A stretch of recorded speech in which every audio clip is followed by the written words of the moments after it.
Let me ask you something right off the bat to ground us. Does scrolling through your feed actually make you feel poorer? We all know that old idiom, right? That the neighbor's grass is always greener. But think about it. What happens when you don't just have one neighbor anymore, but thousands of them, all broadcasting their absolute best lives directly into your pocket?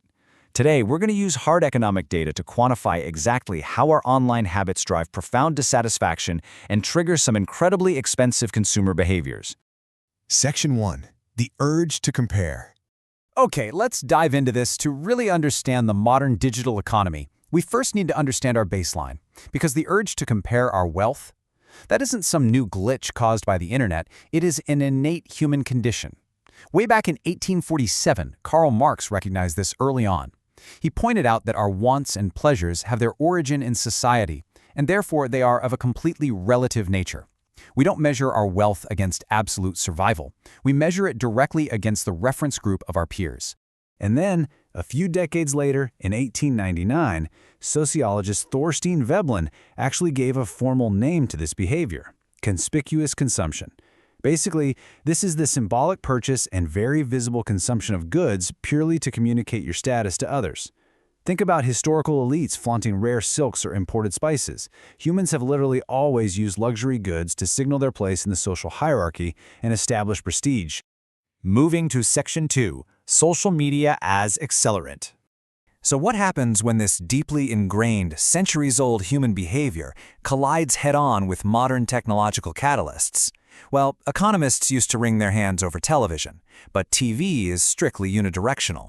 You sit on the couch, you watch fictional billionaires, and sure, it might subtly shift your aspirations. But online networking? That is a totally different beast. It's highly interactive. You aren't watching fictional characters. You are facing a relentless, non-stop onslaught of idealized existences from distant acquaintances. It's the highlight reels of epic vacations, massive engagement rings, and shiny new cars, all carefully curated to look completely effortless, even if it took them 45 takes to get the lighting right. And this brings us to a massive behavioral shift, the move from face-to-face delicacy to unfiltered digital vanity. Think about real-world, face-to-face interactions. You naturally use tact, right? A friend who just got a huge promotion is probably going to downplay it around someone who just lost their job. We intuitively avoid making comparisons that might hurt our friends' feelings. But social media? It completely removes that friction. It is a unilateral broadcast. When you post a photo, you aren't adjusting your tact for individual feelings. You are just broadcasting unfiltered digital vanity, and that forces users into a state of constant, unapologetic upward comparison. Section 3. The price of scrolling. Now, what's really interesting about this slide is the story of the clever experiment. What is the actual, hidden emotional toll of these digital habits? How do we know that depressed people don't just happen to use more social media? Well, researchers proved actual cause and effect using a brilliant natural experiment: Italian topography. When traditional telephone infrastructures were built in Italy, natural obstacles like mountains restricted the length of copper wires. And because early DSL broadband required short copper loops, these totally random geographical quirks arbitrarily dictated who got fast internet and therefore access to rich social media feeds and who didn't. By leveraging this geographical quirk, researchers proved causality and found a staggering divergence. The marginal effect of traditional TV watching on income dissatisfaction, it barely registers as a blip. But the effect of social networking, it absolutely rockets upwards. Having fast internet and active social media use directly causes profound income dissatisfaction, completely outpacing the effects of television. And this brilliantly illustrates just how severe that drop is across different demographics. The probability of being satisfied with your income takes an absolute nosedive when you actively use social networks. Look at people in their 20s. The probability drops by up to 13%. And if you think this is just a young person's problem, think again. By the time we look at users in their 60s, social media use causes a nearly 25% increase in the probability of declaring extreme dissatisfaction with their income. The onslaught literally spares no one. Section 4. Chasing the Digital Joneses. Let's move to this and see how this builds into real economic action.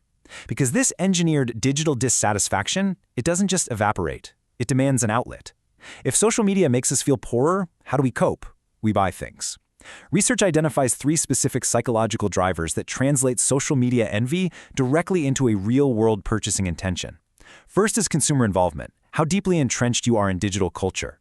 Second is personal image representation, the virtual identity you are trying to project. And third is share satisfaction, that anticipated dopamine hit and social validation you get when you finally post your new purchase. Acting as the incredibly powerful modern catalyst binding all these drivers together is FOMO, the fear of missing out. FOMO pushes you to legitimize your own virtual identity. You start directly mimicking the prominent status goods, the extravagant dinners, and the luxurious vacations you see on your feed. Let's be real. You aren't buying that obscure, overpriced countertop espresso machine for its actual functional utility. You are buying it purely for its social value. Finally, Section 5, the vicious consumption cycle. So, the crucial point is how this all connects into a single domino effect. Our modern digital economy is built on a seamless, unbroken behavioral loop. Step 1. You log in and are subjected to an unfiltered onslaught of upward social comparison. Step 2. This completely shatters the natural delicacy of human interaction and directly causes deep income dissatisfaction. And finally, Step 3. To alleviate this terrible feeling and rebuild your personal image, you head to the checkout cart for some conspicuous consumption, driven heavily by FOMO, which you then, of course, post online, inadvertently becoming the upward comparison that triggers the cycle for someone else.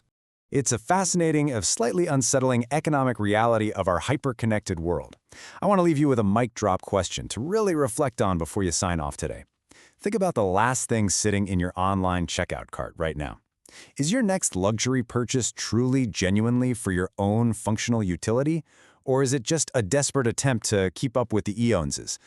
Thank you so much for exploring this with me today on The Explainer. Stay curious, stay focused, and maybe, just maybe, take a little break from the feed.